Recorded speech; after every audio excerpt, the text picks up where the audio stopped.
therapy only deals with that rational mind. You can't sniff your way out of a cocaine addiction. You need ways to get into the subconscious. And to do that, you need things like breathwork, which down-regulates the prefrontal cortex. So they put people in fMRIs and EEGs, and they've shown changes in cerebral hemodynamics and brain waves. So that's brain blood flow. They found the prefrontal cortex, which, as I said earlier, is responsible for protecting you from pain, including emotional pain. So when you talk about your painful memories in talk therapy, your prefrontal cortex goes, well, we can talk about this rationally, but we're not going to feel it because that would be painful. But when you down-regulate the prefrontal cortex, this thing called transient hypofrontality comes about. These emotions just pop up. You can't suppress them. They get processed, you cry, and you move on, and you're no longer stuck with that thing festering inside of you.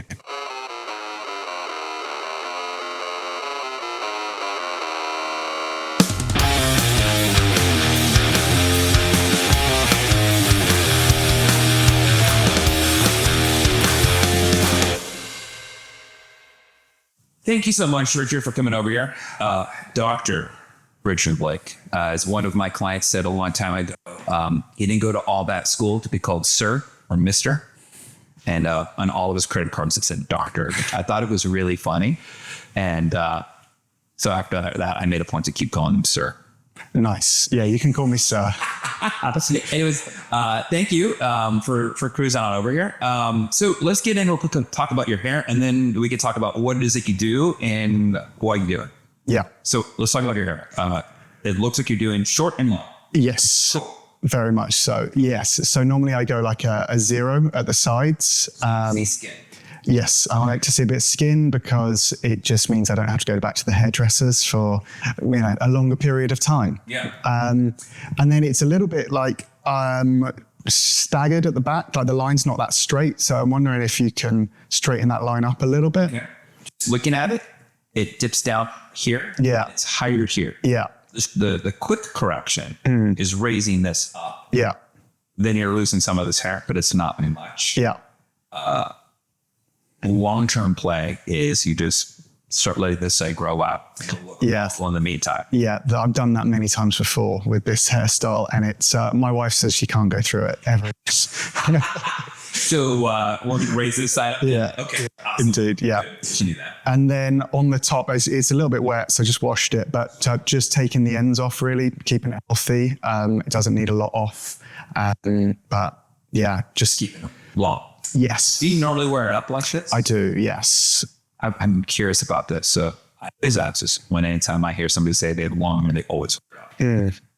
If it's always up, why do you have it long? Because I'm a breath worker, and you have to have a man bun if you're a breath worker. They're just the rules. Those are the rules. Those are the rules. Yeah. Now, what about like all the, lots of necklaces and got the tattoos. Yeah. You don't have any like beaded jewelry. No, that's why I've got to work up to that, Okay, so I try to sort of be a normal breath worker. See, this is kind of one of the problems I see with breath work is why it's not more universally accepted is because all breath workers, they have the hair that kind of makes them stand out a little bit. Maybe they have too many pieces of jewelry. They wear too many wide-brimmed fedoras, and then they just get pigeonholed into, well, you're just some kind of weird breath worker. And I want to help as many people as possible. That's why I did my PhD research, to try and get breathwork into the mainstream. So I'm sort of trying to bridge the gap between the man bun and then trying to be a little bit more normal. But you actually enjoy having the man bun. I think I do like it. I've had it for a few years, but I am thinking at some point I'll go back to sort of a medium length hair. Yeah. I just have long hair because I figured I'm at 43 and I can have hair. So I figured, who knows if there's no guarantees being a guy, but you get to keep any of this. True. So I figured like one last hurrah, right? All right, cool. So we'll even that up. That's easy. And when you say skin, do you like it to be like a fade where it gets short and then it gradually increases? You just like it to be straight up, all the way up. Yep. Dude, this is like the easiest haircut. I know. Sorry. It's fine. It's fine. I'm not looking for complicated hairs. It's a very easy haircut. Yeah. Well, the cat's out of the bag. You do breath work, which before we record, I was telling you that it seems that I was only ever introduced to the term breathwork, or like what it may be, from a lot of my friends and some of my clients who are very open about their recovery through AA and NA. And it seems that in those groups who do have that, that are in those recovery addiction, that it seemed to have really helped them more so than traditional routes of staying sober. Yeah. Which I don't know anything about this. I started listening to the podcast that you co-host with Joseph and who was my first episode I ever had. Thank you, Joe. And you start getting into a little bit more of who you are. And that's when I had to pause. I'm like, I don't want to go into this knowing too much because I have genuine curiosity. And one of the things I've always thought about with breathwork, and this is where I'm really curious, I'm going to put the cape on after this, and so we'll take the mic off and all that, but it's, it appears that it's something you're able to do any place, anytime, any moment. So if you aren't able to get your sponsor on the phone, if you're able to not be able to use those coping mechanisms that somebody may have shown you where you need to be in a particular sound environment, whatever, it just feels like this is something you can do in a moment where you're having that crisis or that dilemma, which for some people, that dilemma, it's not just having a drink. That drink is like a life and death situation, because if they have that drink, it turns into, it's not like a slow ripple. It's a fast decline. I've witnessed this. And from hearing a little bit of like what Huberman has talked about with breathwork, it seems like it's also something really great for people who've come back with PTSD, people who have anxiety. It does seem to be this like natural cure all, if you will. For lack of a better way to explain it, it just seems like this particular thing of breathwork can help so many people.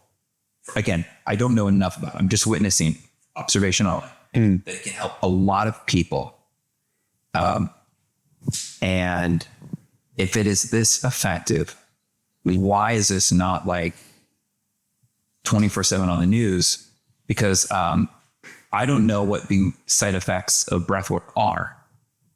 I know if you're on SSRIs and some of these other prescribed pharmaceuticals, every pharmaceutical, to my knowledge, you run the risk of having some sort of side effect happening. Maybe it changes the way your organs function, the way your digestive tract, your gut health, all the way into manipulating how you feel, your emotional state and stability. Yeah, who you are. Exactly. I was in a band with a guy, and he was on a really high dosage of something for his ADD. At the time, it was ADD, not ADHD. And he was way more fun when he wasn't on it. So he was the funniest guy. He was like, those bouncy balls you like throw really hard and they just kind of bounce around. That was him. That was his personality. But it was the most fun you'd ever have around when he was in his ADD, like manic mode, right? And then he would, all of a sudden, we'd be like, Adam, what's wrong with you? Why are you sad? He was like, I know, I'm on my medication. I wouldn't say he was down, but it was like completely vacant. Like, just like there was like, somebody's in there, but it was like a dormant personality. And it would take several days for that to kind of wear off. And then next thing you know, we got our friend Adam back. And I never really thought about it until just now. We already encourage him to not take his medication.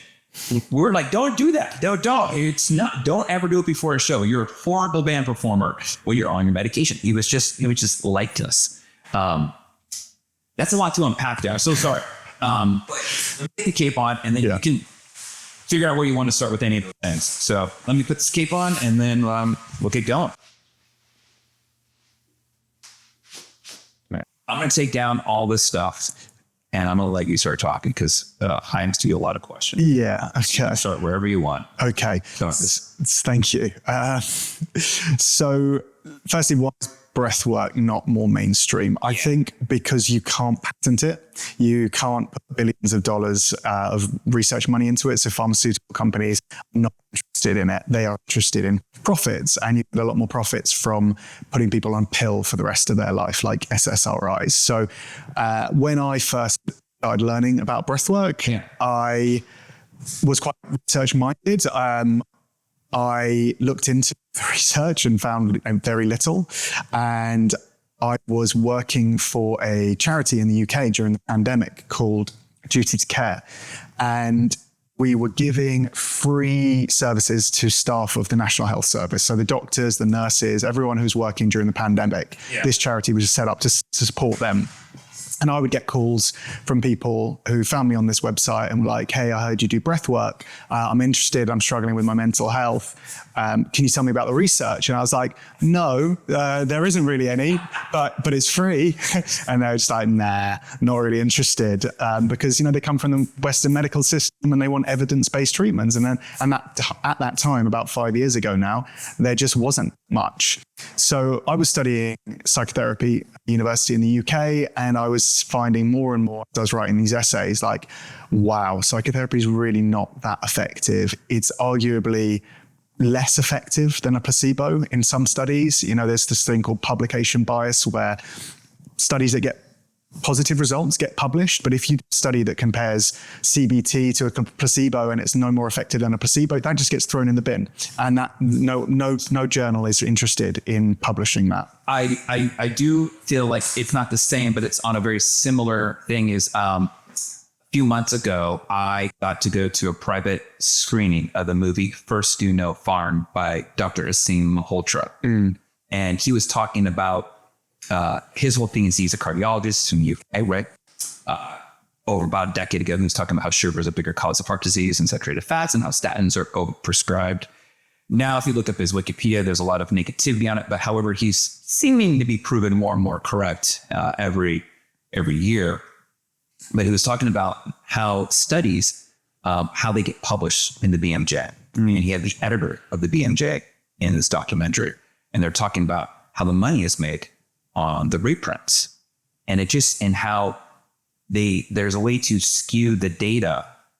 And I remember they're talking about an Alzheimer's drug that they say it's like 30-something% effective, right? But like majority of people who are affected with Alzheimer's apparently are women, and women had no difference on this drug. It only works in men. And I was like, how do you leave that important detail out that this is really only for men, that it was a thing? And so it just reminded me of like when you're talking about the data that is not favorable, it's not going to get published. Yeah. Which makes you wonder how many things don't get published. So many. And watching this documentary made me go like, oh, how many things are you not getting the full picture of that actual data? So much. I think, pharmaceutical companies have these like big sort of trustworthy reputations that they don't deserve. I think they should be seen more as like, the old school traveling doctors who would go from town to town selling their potions and things. I think that is still what the pharmaceuticals are. They're just much more sophisticated now. That scene in Pete's Dragon, the original. Oh yeah, one of the guys selling the things and all that. Yeah, that's what it does kind of remind me of a little bit. Yeah. So certainly, mental health suffers in the same way as all illnesses from these types of things, publication bias. I would say that things are improving. Academia is really trying to solve this replication crisis. That's what it's called. One of the ways they're doing that is with you have to pre-register your studies now. So you have to say, right, I'm testing breathwork on anxiety, and I'm also going to test a covariate of frequency or something like that. Whereas before you could just do a study, and if you didn't find what you wanted, you could just bury that and then just say, oh, well, we found it does this other thing. So actually, see, we're proven it works. And you can sort of move the goalposts at the end, but they are changing that a lot now. And with open access journals as well, negative results are getting published as well. So it's not just that like for-profit model where they want a headline like, SSRIs heal depression. They're also going to publish things like they don't work. I mean, I know the term SSRI. I have no idea what it stands for. Selective serotonin reuptake inhibitors. So again, this is the myth that depression is a chemical imbalance, which is just this hypothesis that came from one guy in the 70s that the pharmaceutical industry just ran with. And then a few years ago, they did a big meta-analysis saying there's no such thing as a chemical imbalance in the brain. This is a complete myth. And SSRIs have been, piggybacking on that myth for a long time. And yeah, thankfully people are waking up to the fact that SSRIs shouldn't be the first option for things because they're effectively, firstly, not that effective. And secondly, have these awful side effects like, the most common one is like sexual dysfunction. Another really common one is suicidal ideation and suicidal tendencies. You talk about sexual dysfunction and like that for some men is enough to get depressed. So you're already depressed and then you're taking something that's like taking part of your, a good chunk of the joy out of your life. It just seems like it's just adding more to the depression. Yeah. Am I the only one who's like looks at that and goes like, this seems like a really bad model. Take this. It's going to make you feel better, but it's going to take this other thing that's going to make you feel worse. Yes, definitely. It's another reason that I wouldn't suggest SRIs for some people. Certainly some people have phenomenal results with SSRIs. There are a lot of people. Yeah. I just following that line. Yes. Go for it. Yeah. I'm just looking. I'm like right when I got further away, I realized I don't need to actually probably take that much. Okay. I'm trying to keep it all. I don't want to just cut it. That's taken me a long time to grow. Yeah. Yeah. It's long hair. Rich person half inch a month. Yeah. So this is more than a month. Yes. More than a month. Many years. Let's eat it. Yeah, I should caveat that, CBT and SSRIs do work for some people. They just don't work as well as the sort of mainstream narrative suggests. And so going back to, I was studying psychotherapy. I was also certified as a breath worker at that time. And I was just, finding these results like CBT only works for about 25% of people. Like 48% of people respond to it. But then of that 48% of people who get reductions of anxiety and depression, 48% of those people relapse within 8 weeks. When you say CBT, cognitive behavioral therapy, which is supposedly the gold standard of therapy. And a lot of people will say, oh, but you haven't tried internal family systems or Jungian stuff or all these other things. But there was another big meta-analysis that showed that all psychotherapies, all talk therapies worked exactly the same. There was no difference between any of the theories. And this is why I think we need more research to go into things like breathwork, which is, the study I did, and other things of the alter consciousness, because, talk therapy, it's, Chris Williamson and Austin Local, he will say, you can't sniff your way out of a cocaine addiction in the same way as you can't think your way out of an anxiety disorder. Yeah. You are just, thinking at the same level as your problems, but you need to go a level deeper. You need to go into the subconscious. You need to go into the default mode network of the brain, which is supposedly where the subconscious lies. And you can't do that when the prefrontal cortex is online. Prefrontal cortex is that rational brain. It's that bit at the front of the mind or of the brain that's responsible for many things, executive function. Anxiety is mostly in the prefrontal cortex, but it's also responsible for protecting us from pain. Okay. And that includes emotional pain. So let's say you have a really difficult life event that you've never really processed. Let's say, you've lost a loved one and a typical response, especially from a male, is, well, I never really cried. I lost my dad and I never even cried. I just can't cry. Why is that? I feel like I definitely feel like there's events in my life that I should have cried. And I felt guilty for not crying. I'm like, I should be distraught. But at the end of the day, I don't cry. And I feel more guilty about not crying than I feel any emotion about the event. Yes.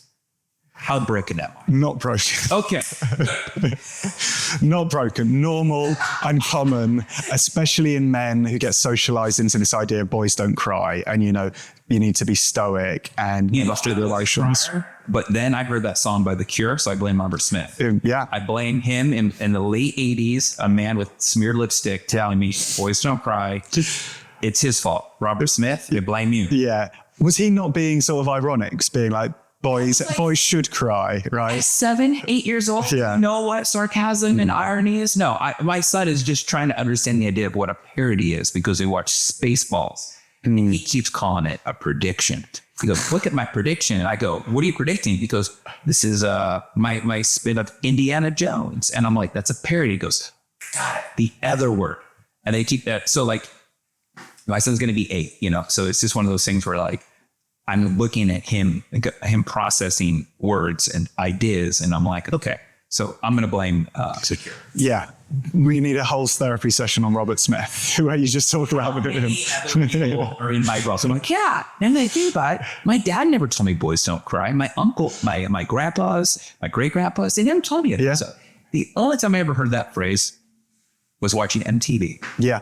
Well, this is another problem with therapy is most therapists will look to blame your parents. And a lot of parents are just, trying really hard, and every parent makes a mistake. But therapists are just so obsessed with Freud and talking about, your Oedipal complex, your oral fixation, what happened to you as a child. They don't think about things that happen, like when your friend says something to you that traumatized you, or Robert Smith said something to you that changed your whole world. Isn't there some weirdness about Freud anyways? Yeah. Apart from his cocaine addiction. Yeah.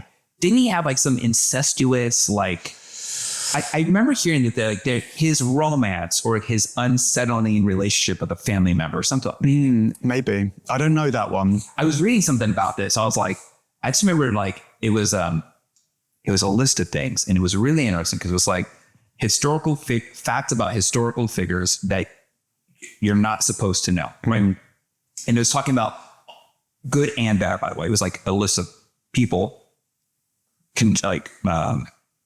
like great people that we'd all admire and people we would not admire, right? All on one list. And it was interesting facts about these people.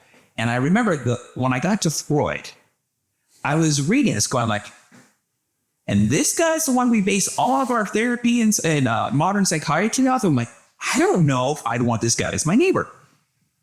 Yeah, so certainly he's controversial, and he's kind of the father of modern day psychotherapy. Yeah. And you could say the father of this great sort of system that doesn't really work. There was a study that just came out this year by Petithis that found a study that came out. The guy is called Petithis, that's his last name. Petithis 2024. People who want to look it up can look it up. And basically found that therapy makes you misremember things, and it makes you remember your childhood much worse than it was. So people who had average, normal childhoods go into therapy. The therapist encourages them to talk about their traumatic childhood, and they start to make up events and paint their childhood in a negative light, and then start to blame their parents, and they start to think, oh, well, this is the reason why I have all these problems. It's nothing to do with me. I can just blame my parents. And estrangement between children and parents is at an all-time high. And I think it's because of therapy culture. I'm actually estranged from my mom, and I've never talked about this on the podcast.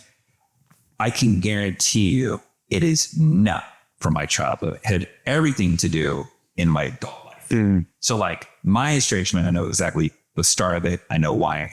This has nothing to do with me in my childhood.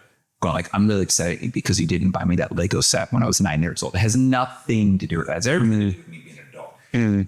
But I do know so many clients that have sat in my chair over the years, and they go, man, I thought I had this amazing childhood.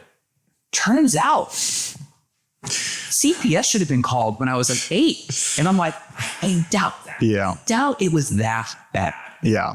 That you had to, unless the trauma was so intense, you purposely blocked it out. Certainly there are cases of that. Yeah. Absolutely. I know that it's a very real thing. Yeah.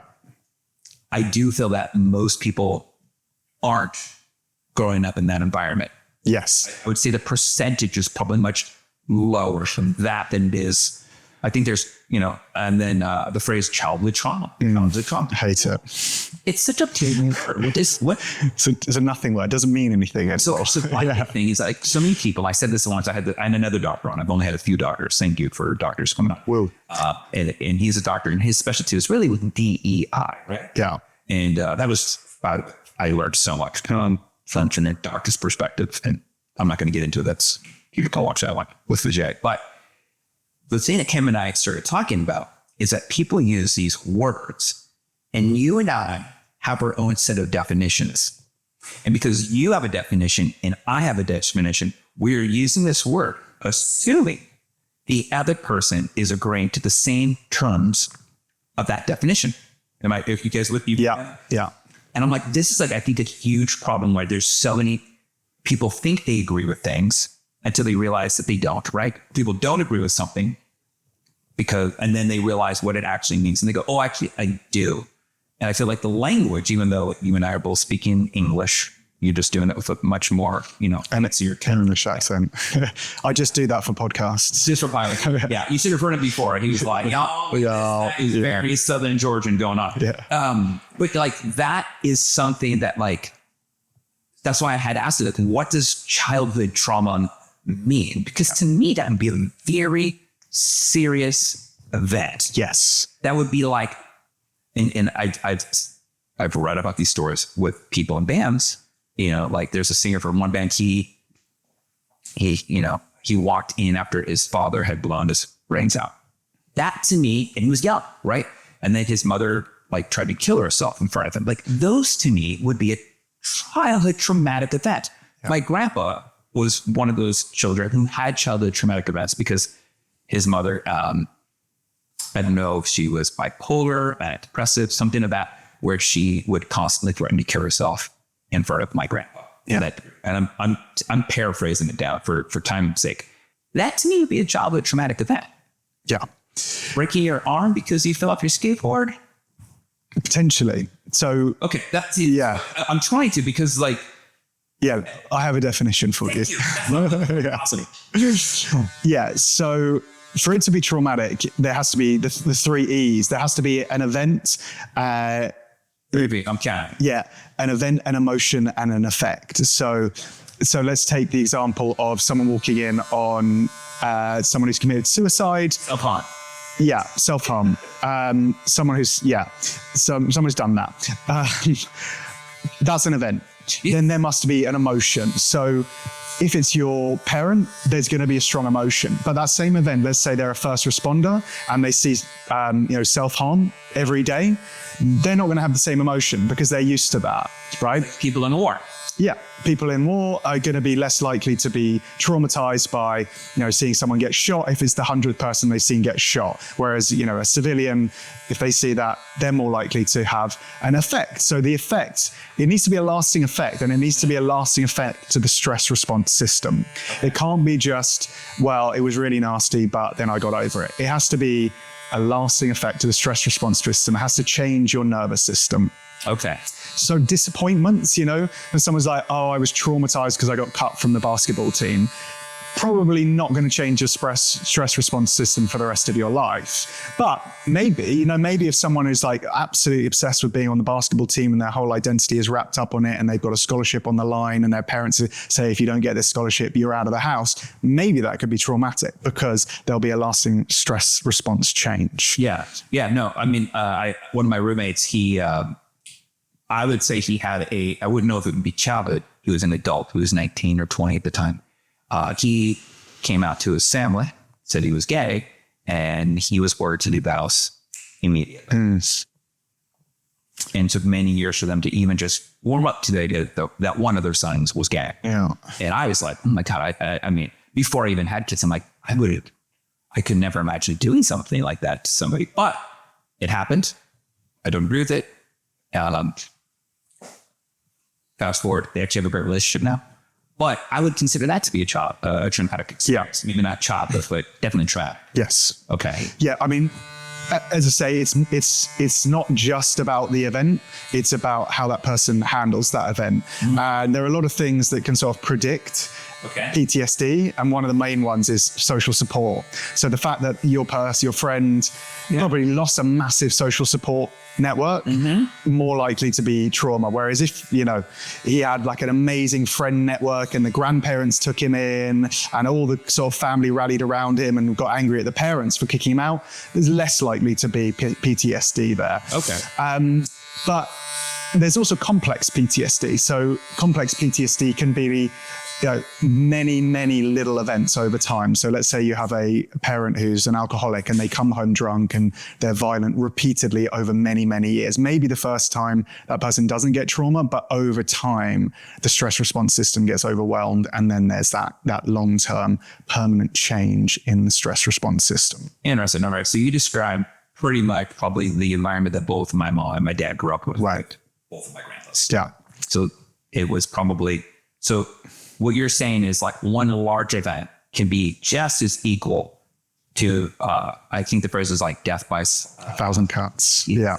Yes. And another thing to consider is PTSD or trauma is not the normal response to an event. The normal response to a difficult event is resilience.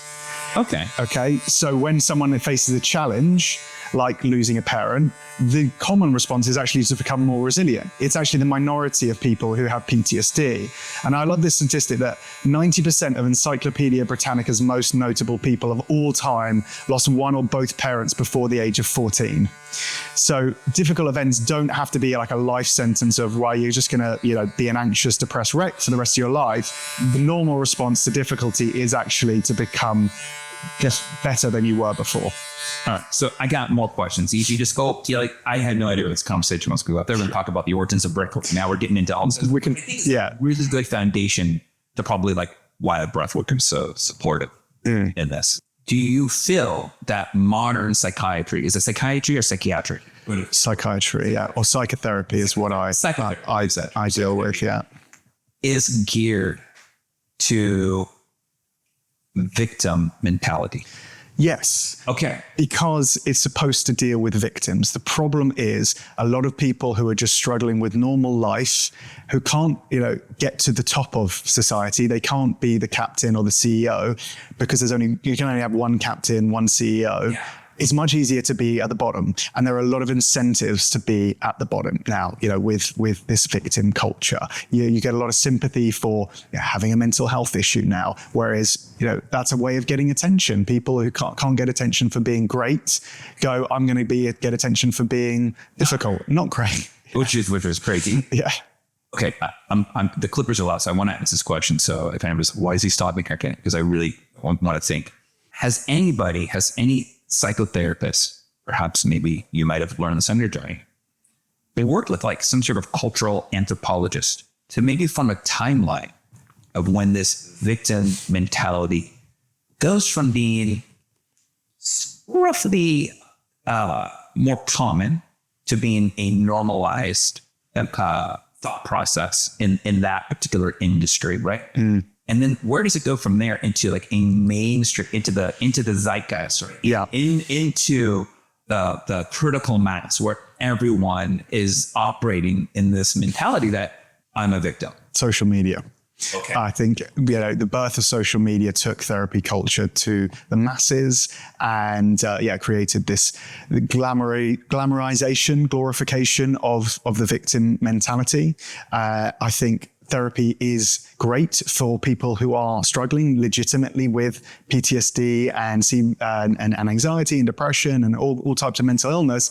But then the kind of idea was like, oh, well, you can't have too much of a good thing. It was like, yes, you can. Okay. There is something called the iatrogenic harm from therapy. So the iatrogenesis is when you get harmed by a treatment. And generally people think of that in like surgery. You go in for surgery, you got a bullet in your arm, and they nip a vein, or you get an infection and you die from the infection. That would be a iatrogenic harm. And iatrogenesis is actually the third biggest killer in the West, in Western medicine. So that includes like misdiagnosis, wrong prescriptions. Yeah. So Western medicine, the third biggest killer in America is doctors and nurses. What are the first two? Cancer and heart disease. Okay. And I'm wondering if the mismanagement of the third one is creating the first two. Maybe. It's probably more like lifestyle stuff. But anyway. There's doctors of nutrition. I'm just saying, they're creating a food cure. Yeah. Hey, filet steak is the same as eating an ultra processed hot dog. Definitely there's a lot of problems with nutrition for sure. But anyway, my idea, or Abiel Shrier, she's wrote this amazing book called Bad Therapy, is like there is iatrogenic harm from therapy. If you go in for therapy and you don't have mental illness, the risks outweigh the rewards, because you could go in and imagine problems that you don't have. That's what this study found in 2024. They found that people were making up stories about their life and seeing them through this lens of negativity that just wasn't real. And so I think a lot of people who just are, excited by therapy culture don't actually need therapy. They slip down into this area of mental illness when they don't actually have mental illness. So when someone says everyone should go to therapy, I'm like, no, they shouldn't. If their life is stable, they've got a good job, a family, they're happy, don't rock the boat. You're fine, carry on. Maybe do a bit of breath work, or do some reflection, do some journaling, or go see a life coach. But if you go see a therapist, they are trained to deal with people with mental illness. So they're going to treat you as if you're mentally ill. And that just doesn't work for people who don't have mental illness. Okay. So I was talking to a client, and she works on a college campus, and she says that the amount of students that have anxiety and quote mental illness, again, a term that I think is an ambiguous phrase, because I think there's a clinical definition, and then I think there's this like popular culture definition. And I don't think they really, I don't think one really is true to the other. That's just my perception. Definitely. And she was saying that why is it there's so many young kids, young adults really, that can't function the way she was at that age, or me, or, I'm only in my 40s. She's in her 50s.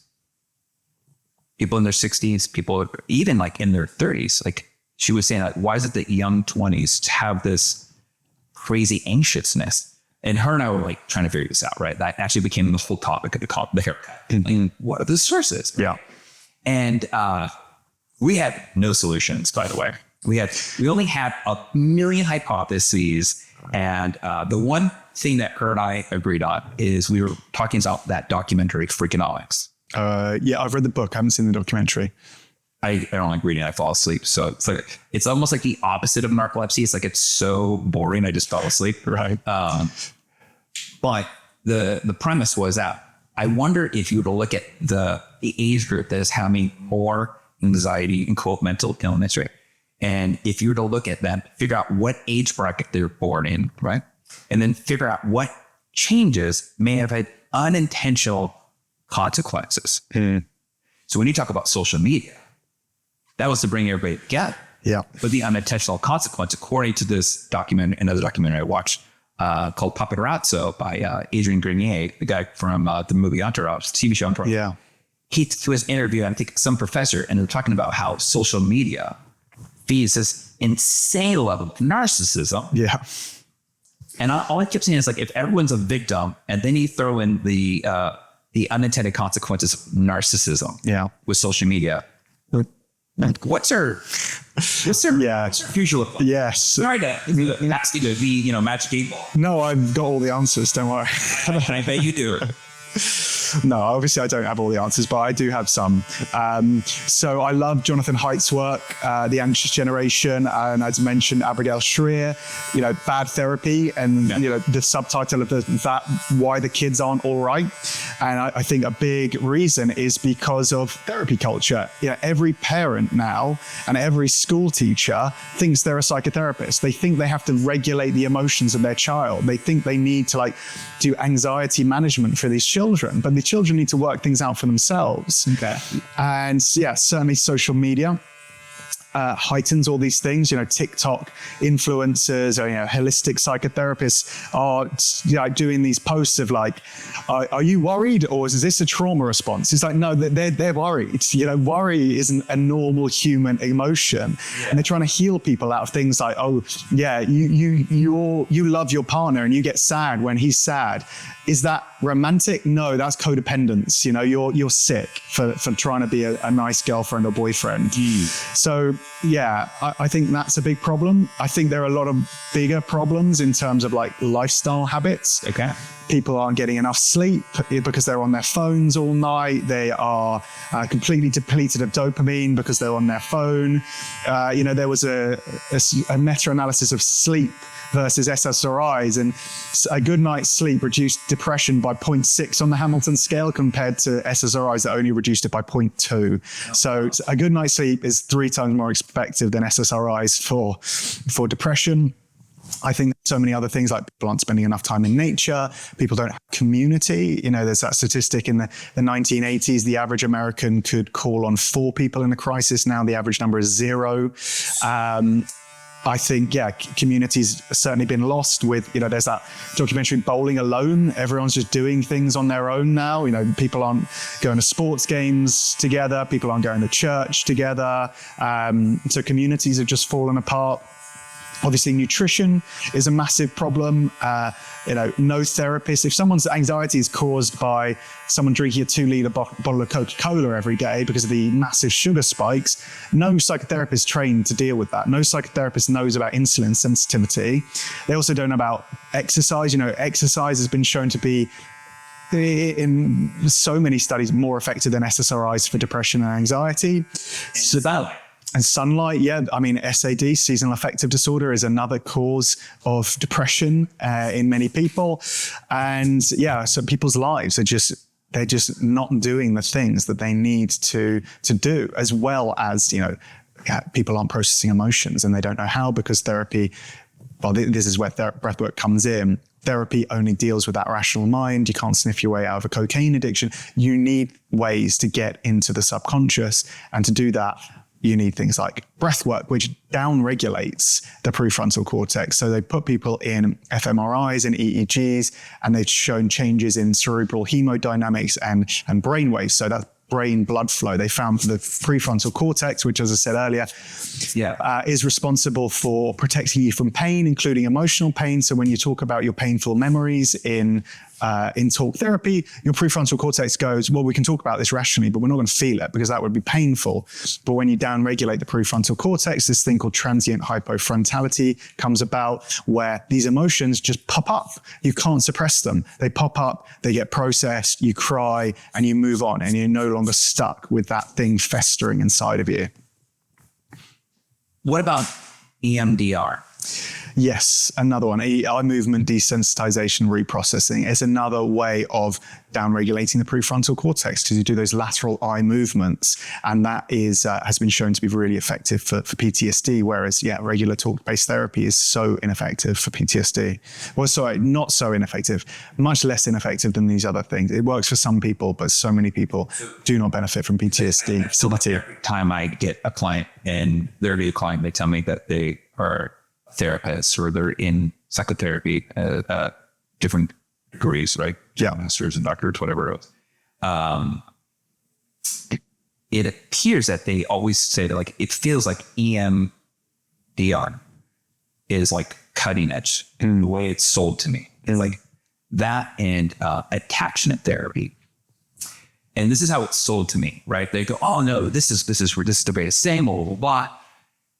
And I have a tendency to like things that are a little bit more on the fringe of things. Like I would look at something and I'll be like, well, I don't really know if that has a lot of substance to it, but the premise seems to be more attuned naturally to the way I think. So when you're talking about breath work, people panic because they start hyperventilating. In my mind, when you're hyperventilating, it's not calming you down. It probably should be calming you down.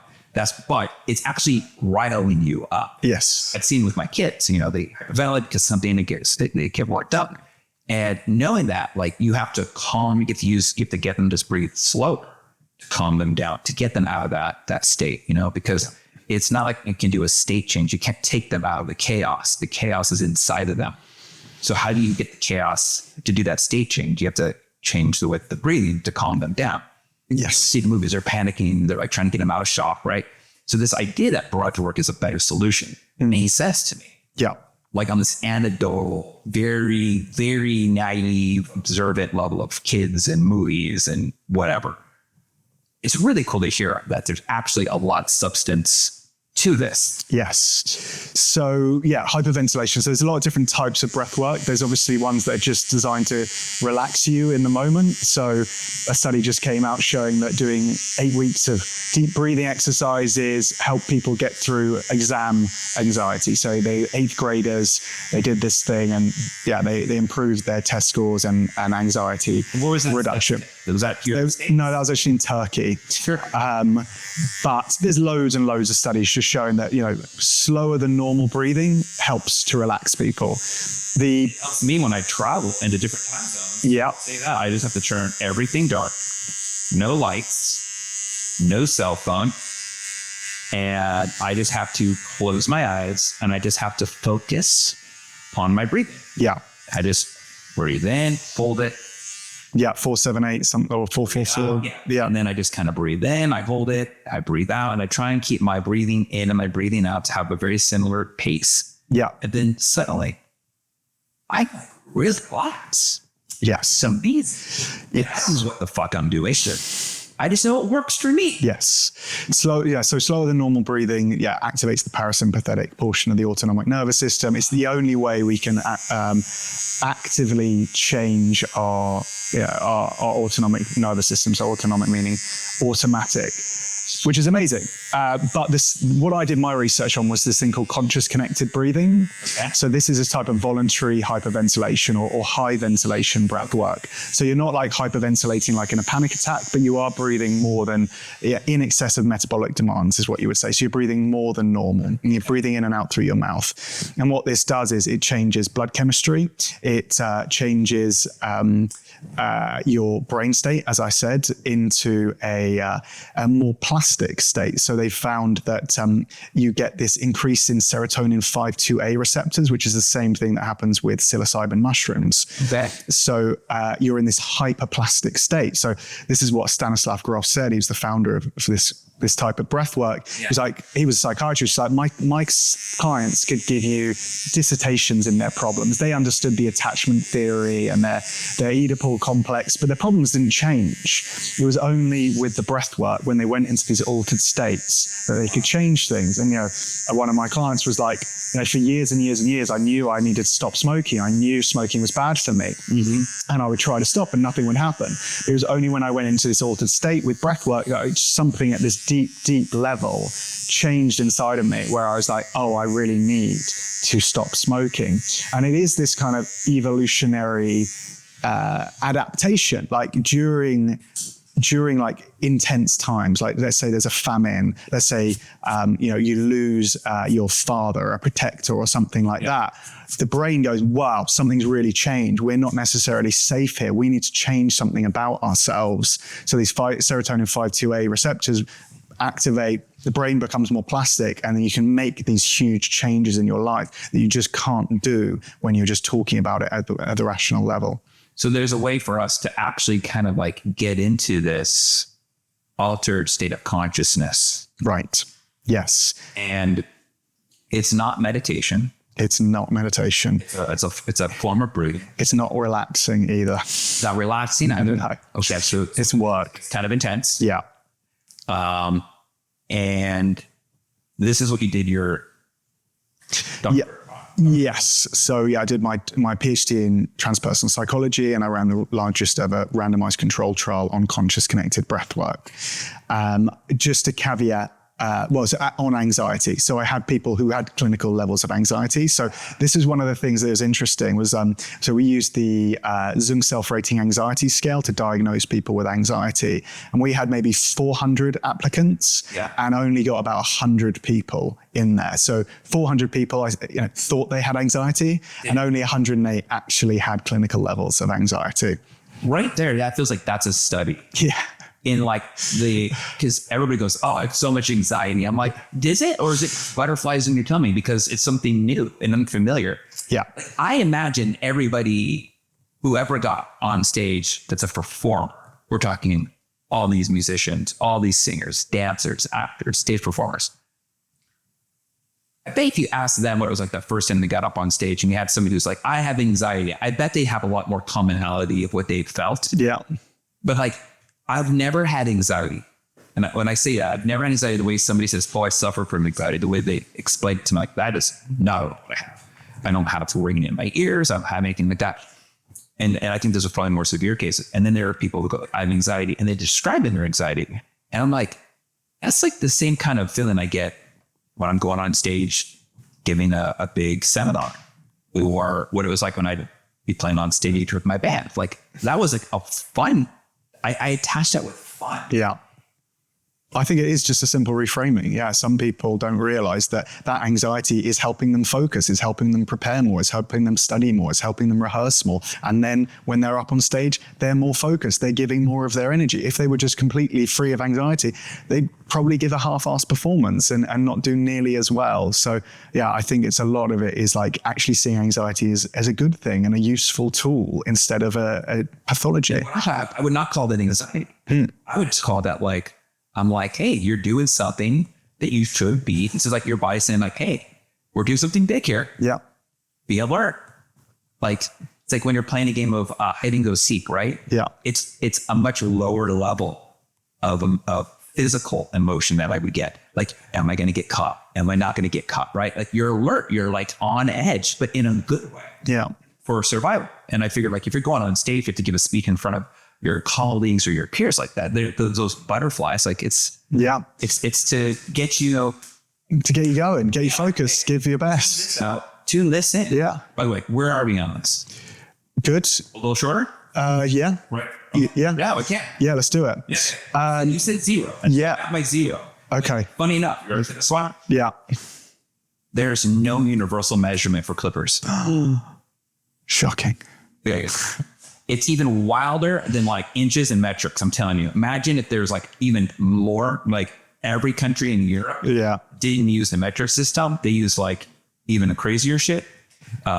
So certain clipper manufacturers, like the millimeters per 0 aren't the same on every laws. This thing from it, when it's open to close, is different from every manufacturer. There's no like actual baseline of, oh, it's a 0. I'm like, that doesn't mean much. And I only know that because I wrote out this course years ago for L'Oreal about a men's cutting course, and we came down to skin fades. We had to figure out how to teach skin fades. I had to go through and look at like, what clippers do you have? And I realized we have Wall, we have Monster, we had Andis, and I looked at all the guards, and all the guards were different, but they all said 1. And I was like, okay, so there's a millimeter thing that made no sense to me. So we say, I like a 0. This is a 0. So if you want it to go shorter. I like shorter, yeah. It's fine. Yeah. I'm fine with short band. We could take it all the way down to the skin if you wanted. I'm just, once it goes off, we can't get it to. Yeah, it grows very quickly, so don't worry about that. So reframing, I think that is a big thing. And there's this thing in Buddhism called the second arrow, where it's like, you kind of mentioned it earlier about your, you lost someone and then you didn't grieve and then you feel bad about that. Yeah. And that second arrow is that feeling bad about the feeling. I only felt bad because somebody called me out. Okay. Like, they're like, why didn't you cry? I was crying. I'm like, I don't know. Like, death is a part of the circle of life. I learned that in The Lion King, I learned that at an early age. Like, people live, they died, they were old, they were suffering from a disease that they couldn't get out of. Like, they were boxed into a court. Like, so a lot of rationalizations. Absolutely, man. I'm like this is normal. I'm sad that they died, but at the same time, like, what do you want them to do? Be in this state of like not actually living? Like, that's the other thing. That's how I look at it. Yeah.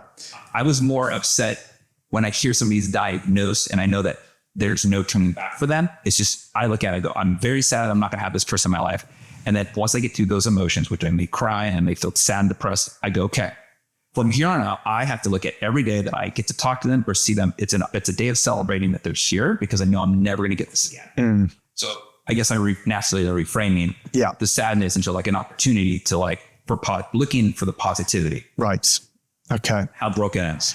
I'm just going to keep saying that over and over again. Some people might say that sounds a little bit like toxic positivity, where you're effectively bypassing your emotions with rationalizations. Spiritual bypassing is quite a common thing. Like everything happens for a reason. You don't really want to feel the pain, so you find ways out of it. I obviously don't know if that's the case 100% for you. I think, most people, when they lose someone very close to them, it is normal to cry, and it's probably healthy to cry. But my great grandma, I knew she was diagnosed with cancers of the intestine, like all that. She had colon cancer before. And I think that's what came back. But I was so sad because my great grandma was she was my favorite family member, right? And once that happened, I remember I got the news. I was driving back and I had a 2-hour drive ahead of me, and I was just crying and going in and out of crying. And sobbing, which is never a good thing to do while you're on the freeway. Yes. It's like the sun, it's clear skies, but it's all, over here. Yeah. There's no windshield wipers to do that, Yeah, it fucked me up. And I processed that. Then after so many days of me just being so sad, I'm not going to have my great grandma. My great grandma's not going to be able to meet my kids if I have them. But I was in my early 20s. I didn't have kids till my mid 30s. Once all of that, once I was able to come to terms with that, which took several days, not weeks, but took days, I was like, okay, I can sit here and just be miserable, or I could just be thankful that I still have time with my grandma. Yeah. That sounds more like a healthy grieving process. Yeah. Okay. I just want to know. How broken I am. Yeah. So that sounds healthy, because it sounds like you're really close to that person, whereas the other person maybe you weren't as close. But going back to anxiety, yes, I think the reframing is what a lot of people need, is because of that second arrow. It's like, oh, I'm about to do a test and I've got anxiety, and that's a pathology and I need medicine for it. When actually you can reframe it and go, oh, I should be feeling this way because this is really important to me, and this anxiety is going to make sure I study enough, instead of just diagnosing yourself with a problem. And then going back to breathwork, conscious connected breathwork, the one I did my study on, the results were really quite impressive, if I do say so myself. So we ran this 12-week study, randomized control, crossover study, and we had a control group who were just on a wait list. We told them the study was full and they'll do the study in 6 weeks' time.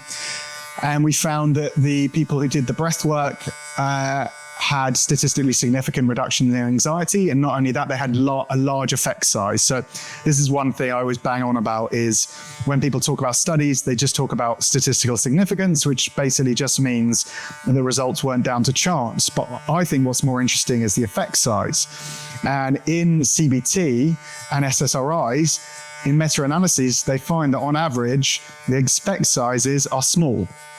Whereas conscious connected breathwork, or CCB as I abbreviate it to, had a large effect size on anxiety. Wow. So these people who had clinically high levels of anxiety, many of them went down into normal ranges of anxiety. So you could say effectively they were healed from their anxiety on average. Some people didn't have any results, which is quite normal. And some people had absolutely a normal, earth-shattering, life-changing results. Like they've written in the qualitative research and the surveys, this has changed my life. And a lot of them also had mystical experiences. That's one of the very interesting things about conscious connected breathwork and psychedelics, is that they can elicit these mystical experiences where people experience oceanic boundlessness, ego death, meeting with God and gods, meeting with ancestors, meeting with deceased loved ones, and they can really have profound impacts on mental health. What about people who go through a form of hypnotherapy where and I'm only asking because I have some experience of this, where they go through the quote generational trauma of the family, and then they go under hypnotherapy.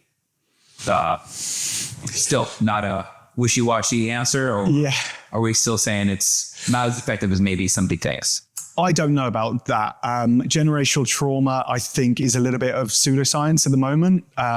So they're kind of, 2+2=100 is where the research is at the moment. They found like in worms, when there's trauma, it affects the DNA for like 8 generations. But I'm like, well, I'm not a worm and I don't have worm DNA. But what I would say to that is like, the purpose of the DNA is to convey the environment that the child is going to be born into. And in my scenario, both my parents were born in war zones. My dad was born in 1939 in London during the Blitz, World War II. My mum was born in the Civil War in Northern Ireland.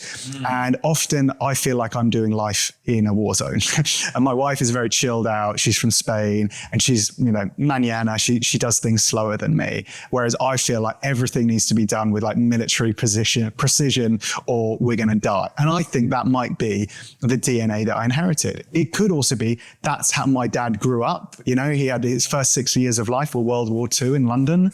So he learned that that's how you do life. And he just passed that message on to me through his actions. Well, they also say like the first like 8 years of your life kind of set the tone of how a child views himself. Yeah. It's like programming the computer. The software is going in those first 7 years.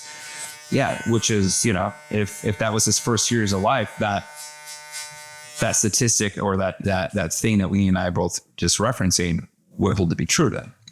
Yeah. Well, I think there's like Occam's razor, the simplest explanation is generally the most plausible one. It's more plausible that the reason I do life like I'm in a war zone is because my dad did life like he was in a war zone. And I have his genes that he was always going to do life in a war zone rather than, trauma can be passed on through several generations of sperm and eggs. Yeah.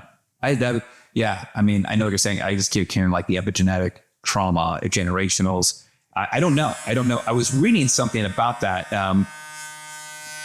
And I don't know the validity of it. I just was reading something about that and it just made me kind of curious. Yeah. Well, I would say that I'm very open to being proven wrong. I think that it is possible that generational trauma is a thing. I saw an interesting, there's always studies that sort of, prove mental things. Like I just saw one today that I'm going to do an Instagram post on, but basically scientists have found that the brain has this psi filter in it. So like psychic phenomenon, there's some people say are possible, like reading minds and that kind of thing. Supposedly the brain has a function, but it's blocked.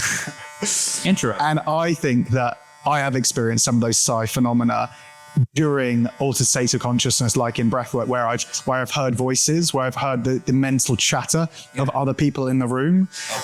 So is that me? Am I insane? I'm open to that potential, but I'm also open to the potential that, my brain and everyone's brain has some kind of psi ability that is just inhibited in normal waking consciousness. Now, the people that you were doing the randomized trials with, right? Yeah. These individuals, this 100, correct? 108. Yeah. 108. They all reached the threshold for actually having on this, I forget the scale. The Zung self-rating anxiety scale. Yeah. They ranked high on that enough to be more. Yes. So 35 is the cutoff for a moderate anxiety condition, and the scale goes up to 80. Everyone had at least 35 in the study. And were these individuals on some sort of prescription? So that's the thing, because I was wondering if they're doing breathwork in conjunction with. Yes. It'd be a little bit murky to figure out how effective something was. Absolutely. Yeah. So we only allowed people who were not on SSRIs, were not in talk-based therapy, and hadn't done more than 4 sessions of conscious connected breathwork before. Okay. And the people who maybe, we're talking like in their lives, so they were never on anything. No, at that time. Sorry, for a year. For a year. There was a window to Okay, cool. I was thinking like how much of a tabula rasa, that you were working with when you're doing this, because I think that's like one of those, I think that stuff's really fascinating that you had all these individuals underneath, not on any prescribed pharmaceuticals, not in any regular or any therapy, traditional therapy. And they all have this amazing outcome. Yes. So, I mean, that is my solution. You said we have no solutions, but at Runga, we have created this 12-week program where we cover the basics of nutrition, we cover the basics of sunlight and sleep and meditation, and people do 3 online breathwork sessions with me or my wife Natalia, who is also a breath worker. So yeah, that is the solution for me is breathwork, is getting people into non-ordinary states of consciousness. It's healing their emotional pain. Yeah. It's also helping them figure out their problems. So another thing that happens during conscious connected breathwork is an increase in brain-derived neurotropic factor, which is like they're effectively like rocket fuel for the brain. Yeah. So you effectively get smarter during this conscious connected breath work. Oh, man. Oh, that was crazy. Spillage. No, yeah. Well, hang on. Did that? What do you know? I was thinking did that breathe? Right, hang on. You know what? I didn't know that this thing popped on. There you go. Now I learned something. Yeah. Many things, right? If people's problems, they can't figure it out. They can't figure out, oh, well, it's just my boss. My boss is just an absolute horrible person. He's making my life miserable.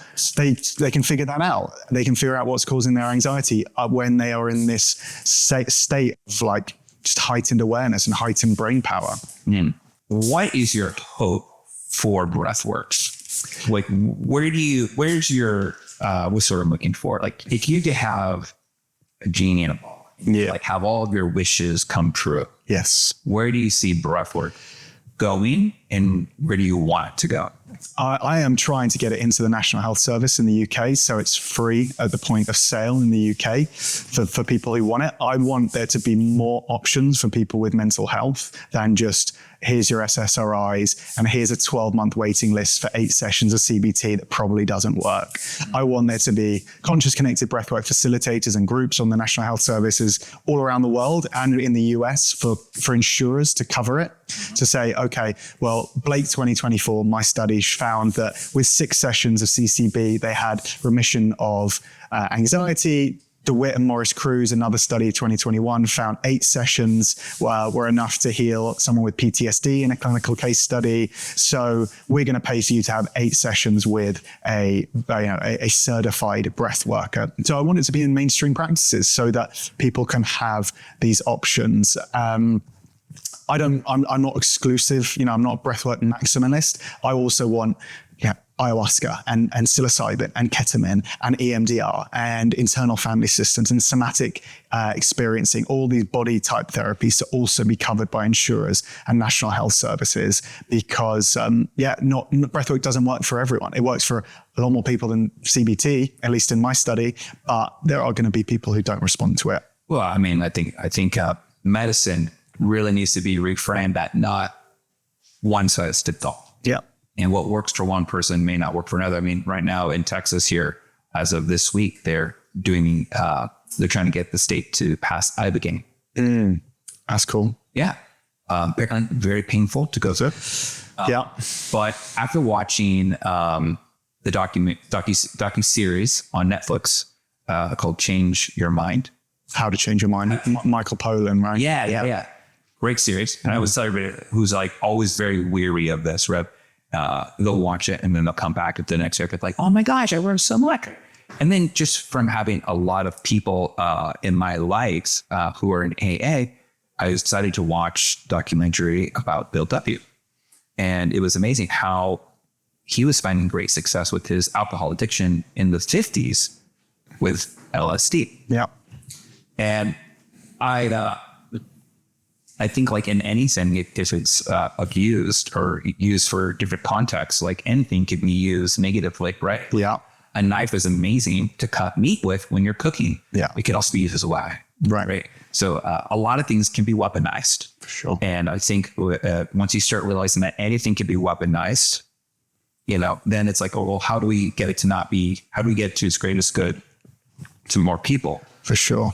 Yeah. Well, that's why I think ayahuasca and ibogaine are great options for people struggling with mental health, because you are not going to abuse ayahuasca as easily as you are LSD or mushrooms, because certainly with ayahuasca, you know, there's often vomiting and diarrhea and great discomfort.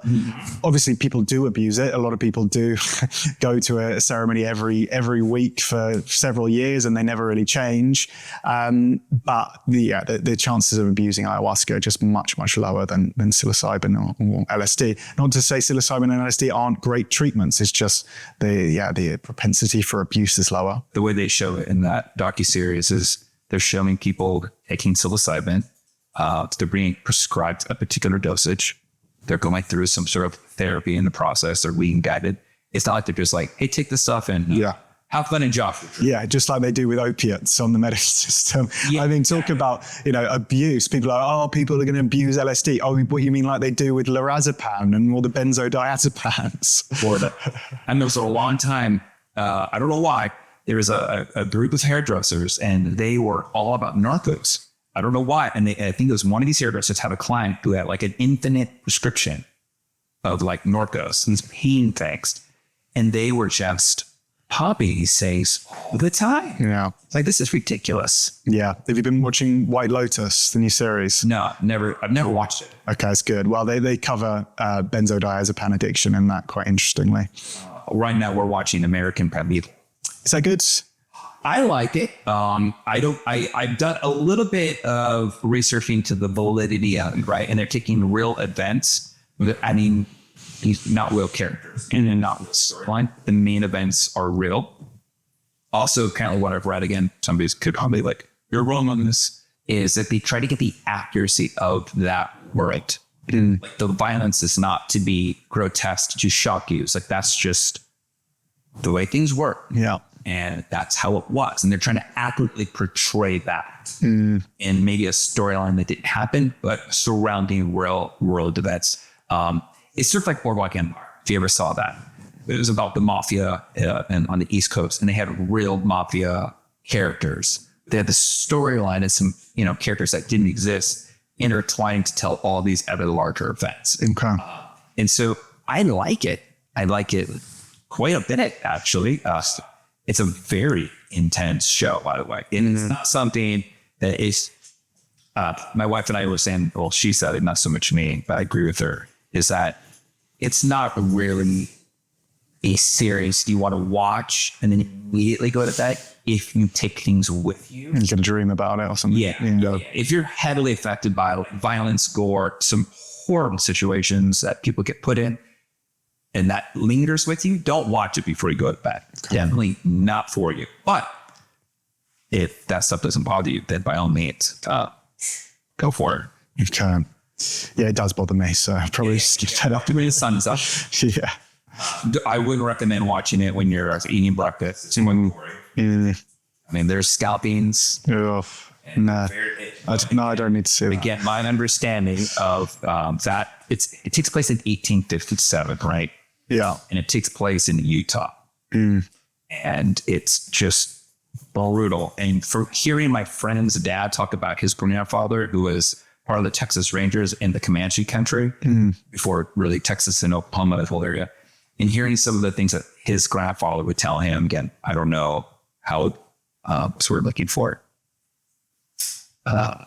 embellished these stories, maybe. Right. It doesn't sound to be that crazy when you start reading about that time and the behavior between the pioneers, settlers, Texas Rangers, Federal Army, and the Native American population.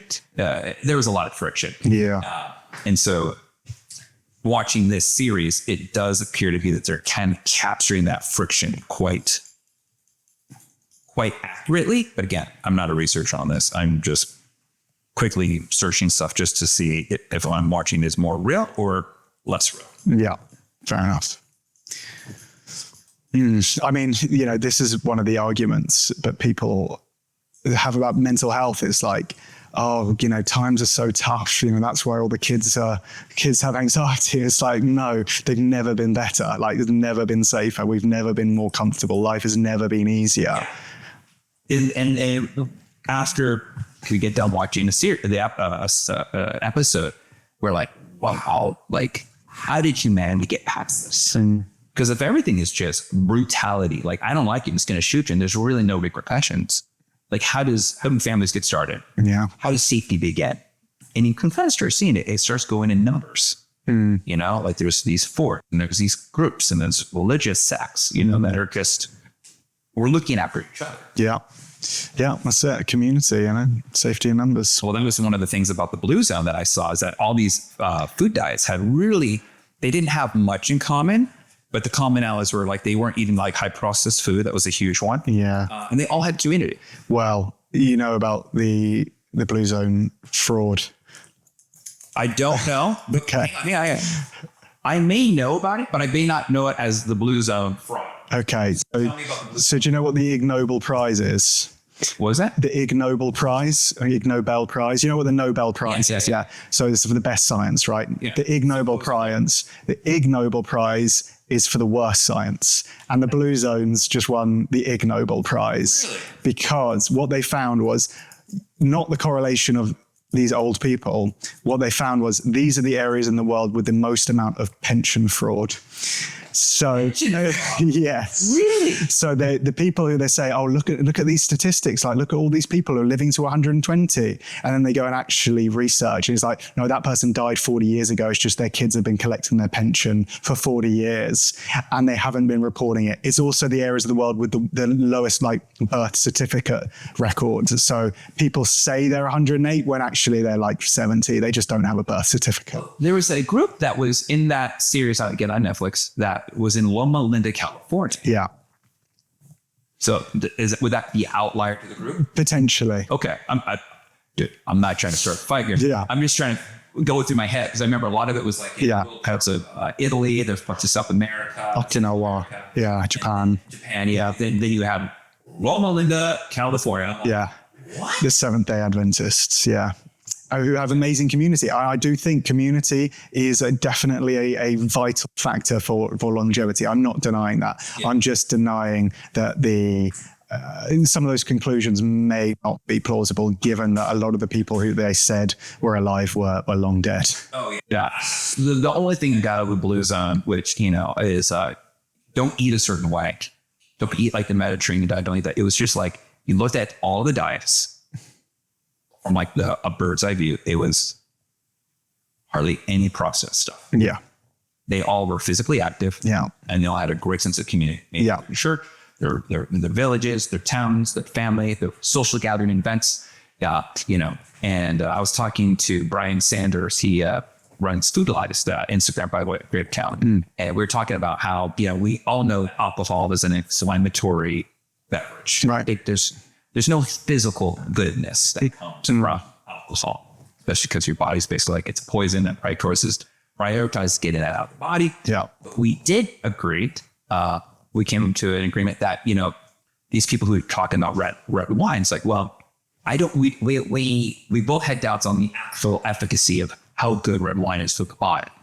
But if it enhances that communal state and makes them more relaxed, to be able to enjoy themselves, to participate in this communal entertainment, then it would provide to be some sort of beneficial substance. Yeah, I think it's like a net positive. There's a negative, but the positives of community outweigh that negative of the toxicity of the alcohol. Yeah, which you're talking about earlier. We're talking about some of the psychedelics, some of these things. Like I have a friend who does count the fraud. Yeah. Yeah.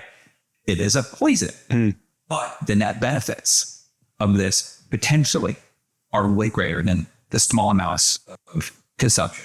Yeah, that's right. When's the next run thing that you're doing?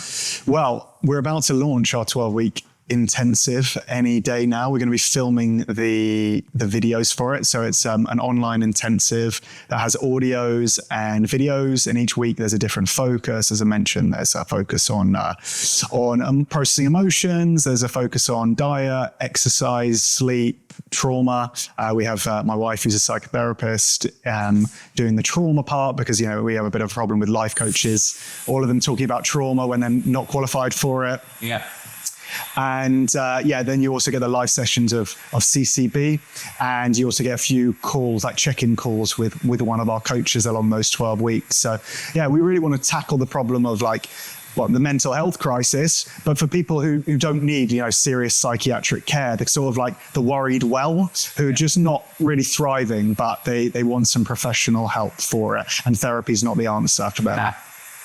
I told him before, I just don't think therapy has something.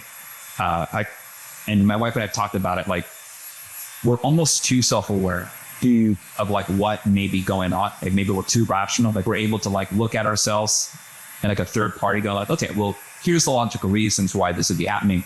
And I think for me, I can only speak for me. I can't speak to my wife on this. But I feel that the rewiring of how my response is what gets me in hot water.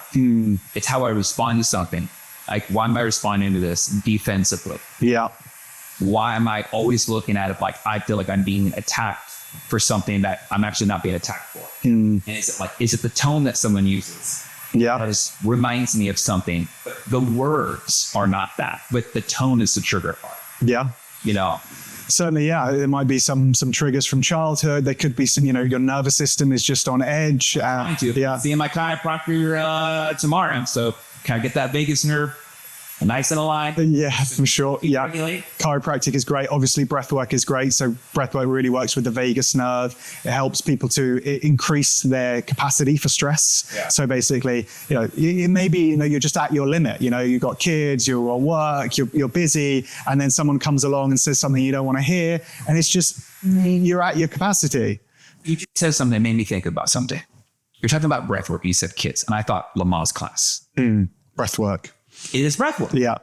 And that's kind of more of an intense, right? Yeah. What is it's supposed to get you to do what? Increase pain tolerance for one. So yeah, breathwork can do many things, and increasing a person's tolerance to pain is another one. This sounds crazy. I'm have you ever gone to a Lamaze class? Yeah. And they're going to be yes, if they have kids. Did it help you? It definitely helped them during that moment. Yeah. Yeah, I mean, Lamaze is a very sort of established and mainstream form of breathwork. Yeah. Okay. So why are people fighting this? Financial gain, right? Yeah.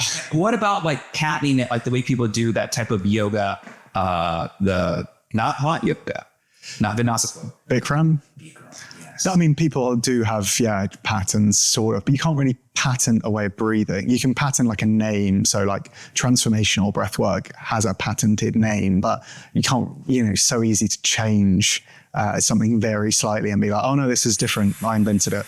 I invented breathing. Yeah. Fire, the will, and that breath walking. Yeah. Oh, wow. Yeah. And the question mark, Austin Powers' dad.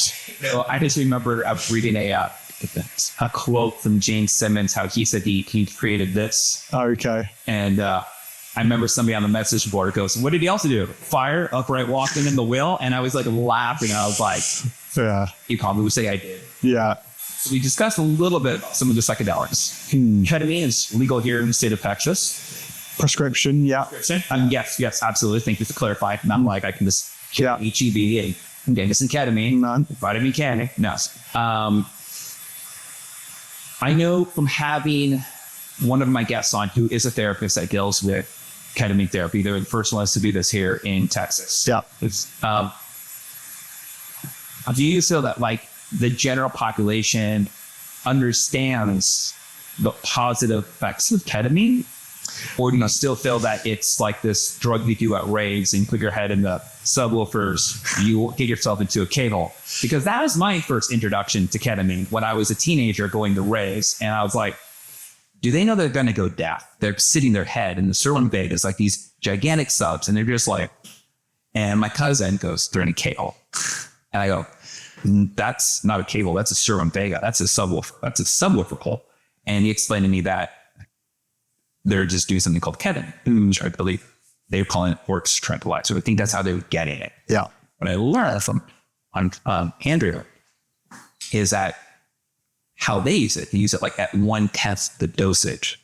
So it's a very tiny bit that they use to get these amazing things. And that all soldiers and war are given vials of this. So that way, if they get their leg blown off, or there's something physical would happen, they would inject their body. They call it the buddy drug. Ooh. Because they found people who had ketamine in war and had these traumatic physical altering incidents had less PTSD than those who did not have it. Yeah.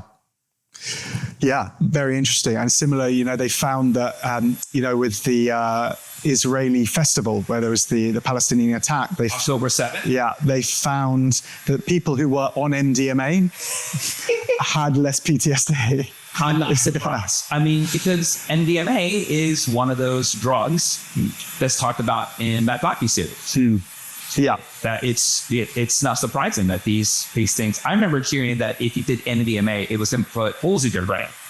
Yeah. I remember, and apparently that's just all nonsense now. Yeah. I mean, obviously you can overdose on these things, but they really have therapeutic benefits. MDMA for relationships is supposedly amazing. People who are getting close to divorce, they're at loggerheads and they can't agree on anything. They do guided with a therapist MDMA therapy. They're able to, they're flooded with serotonin, so they're filled with this happy hormone or neurotransmitter, and they're able to break their disagreements, and it can save relationships. Similarly, people with treatment-resistant depression go do ketamine, go do MDMA, and they're able to heal things that no amount of talk therapy was able to heal. And I think, yes, there's a lot going on with neurotransmitters, dopamine, serotonin, as I mentioned with the breathwork, but it's like utilizing this altered state. So when you get into this altered state, you're able to do things that you can't in normal waking consciousness. Do you feel it's like because they become more vulnerable? No, I don't think it's about vulnerability. It's just this different state of consciousness. I think, yes, in terms of relationships, you can be more vulnerable. Whereas maybe it doesn't feel safe to admit you've done something wrong in a relationship normally because you feel like you're going to be attacked. Yeah. When you're filled with serotonin and these happy hormones, or neurotransmitters, I should say, you're able to admit the wrongs and empathize as well. There's some people call MDMA an empathogen, meaning it creates empathy. So in a relationship, let's say you've done something wrong, you're able to feel how difficult it must have been for that other person. And often that's the cause of a lot of arguments, is we don't want to see the consequences of our actions and we don't want to see the other person's point of view. I don't know if I speak for most married men. I just feel that or married people, is like you don't want to admit that you're wrong for some reason, but you also want to give the person the validation that they are correct. I feel like some people are kind of caught up in this thing of like, why is it that people have a hard time admitting that they aren't? Is it going to be like something like you're always going to be don't look like a tinker? Is that something if they're wrong, it's going to be used as a weapon against them, that you're wrong on everything, and that's why I'm always right, and that's why I'm always wrong, and then it creates this new narrative in the relationship. Yeah, for sure. And then there's sort of status, if you're wrong about something, maybe you go down in that person's estimations, and that's really painful when someone really loves you and puts you up on this pedestal, and then you don't have that admiration and love. That can be a really difficult thing to lose. Yeah. Trying to get your hair dry. Yeah, thank you. You want to smooth it out. I'm not going to let you leave here with that. Do you know what time it is? I can chat. Yeah, I've got something at 2:00. Oh, we're at 4:50. Okay, loads of time. We'll be done. So that effective. I just got into this. You know what I'm going to do? I'm going to do a little bit of quick editing. Ready? Yeah. I'm gonna blow dry this because it's just, and I can just get your hair done. Yeah. And then we can finish and we can call it a day. Cool. So I also work for a breathwork teacher training school called Breath Guru, and we do that online. It's more like European based. So yeah, doing the podcasting. Probably won't open an in-person place, but yeah, we'll do the Runga events. I don't know. Do you ever go to a Runga event? No. It seems fun. Yeah. I mean, the way Joseph talked about it, it's definitely interesting. It's like right up my alley. I mean, Joseph and we have different approaches to life, but I think ultimately we probably agree about on most everything when it comes to that. I mean, I feel like lately he's been kind of having fun with some of the ridiculousness of some of the biohackers. Yeah. Which I also am a little Brian Johnson biohacker. Yeah. Like I look at Brian Johnson and I go, that guy doesn't look healthy. No, the paleness. The paleness is not odd. And then there's a podcast called 1,000 Hours. Have you heard about it? Maybe. It's about how you need to spend 1,000 hours outside in a year. Okay. And there's a lot of benefits, health benefits to being outside. Yeah. And how kids get more time outside than adults do, right? Yeah. And people have all these depression and this and that. And a weird rabbit hole I've kind of gone down is actually the lights we have. Yeah. You know, people talk about the toxicity of fluorescent lights if you get bright, right? But there's also, apparently, I don't know this for a fact, there's some research that suggests that melanoma can be caused from fluorescent light. Yeah, the excessive blue light and the flicker. Exactly. Well, fluorescent light versus LED light. Mm. Now, LED light might be now responsible. Again, this is something I've just read. I don't know for sure.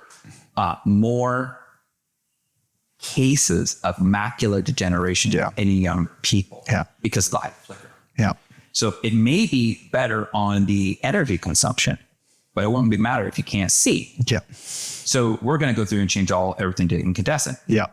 Which was better and has that warm glow, which emulates the sun. Yes. And then you want to go down another rabbit hole? I've already been down this rabbit hole. Another one. Yeah. There's a light that's never been turned off since like 1911. What's that?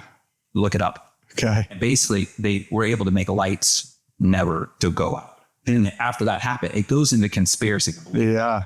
There's the energy. How to make things so up we would never have to replace them. Yeah. We need to start making things to be replaced. Right. If you look at refrigerators that are made in the 60s, 70s, and 80s, they're still working. And then the refrigerator you bought 4 years ago is being replaced. Yeah. But yeah, I mean, that's not a conspiracy. That's programmed obsolescence. Yeah. The conspiracy is that all these leaders of these manufacturing, The Rothschilds and stuff or something. people like who run GE and all that, got you know, said we were losing money. We need to make these things. Yes.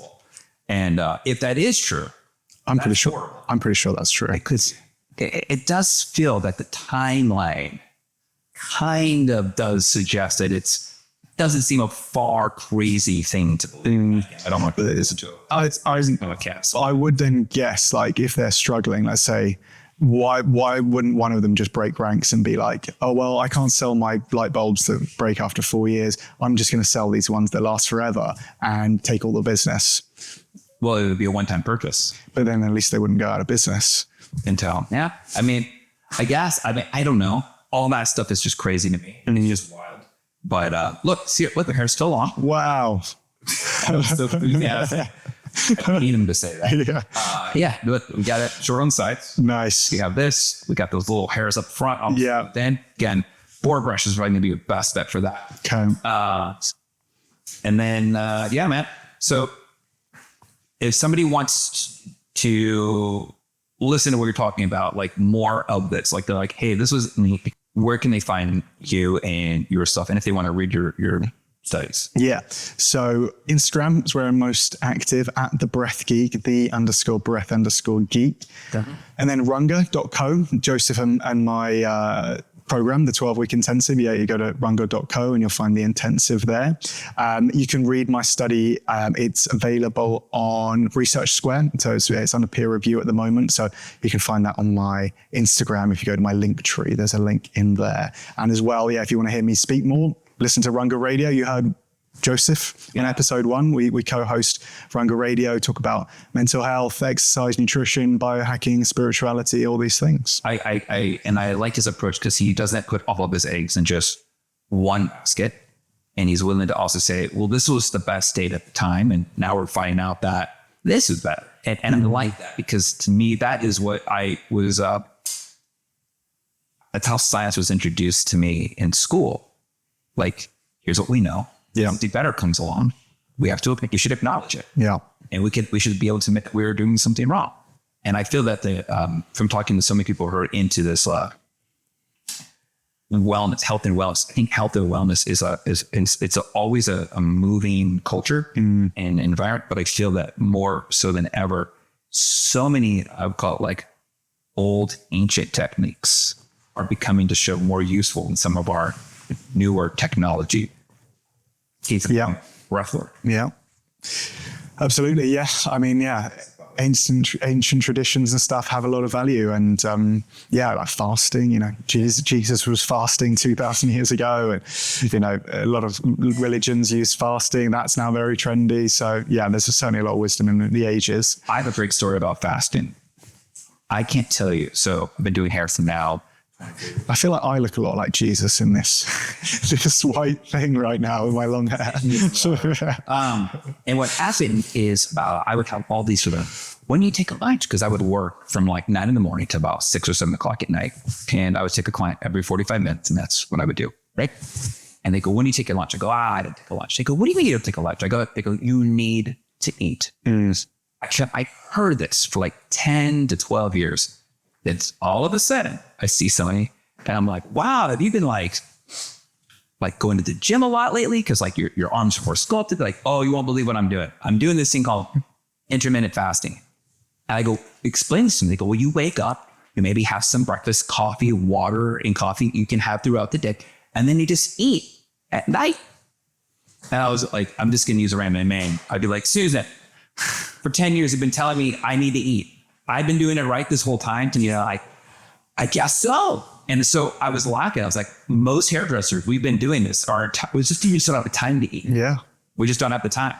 We have time for coffee. Yeah.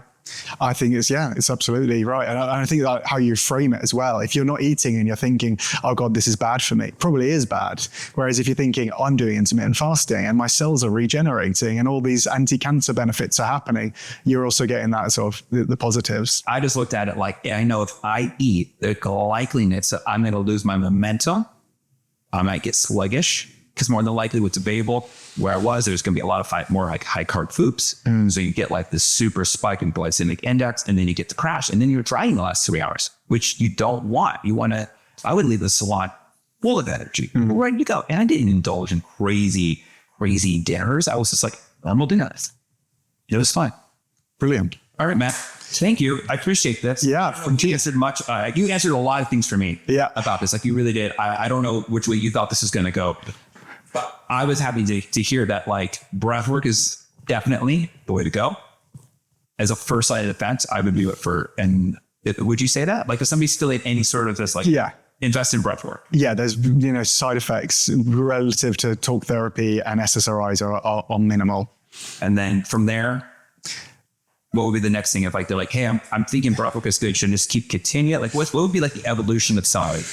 Potential. I mean, working with a practitioner like myself or Natalia, we do one-to-one sessions. We also do groups. I think in terms of altered states of consciousness, I have a little bit of a hierarchy of like, you should start with meditation, mindfulness meditation, then maybe try a breath work or a float tank. Float tanks are great as well. Then maybe you want to try nothing illegal, but you start with ketamine. Ketamine, yeah, absolutely. Then I would say after that is psilocybin mushrooms. Go somewhere where they're legal.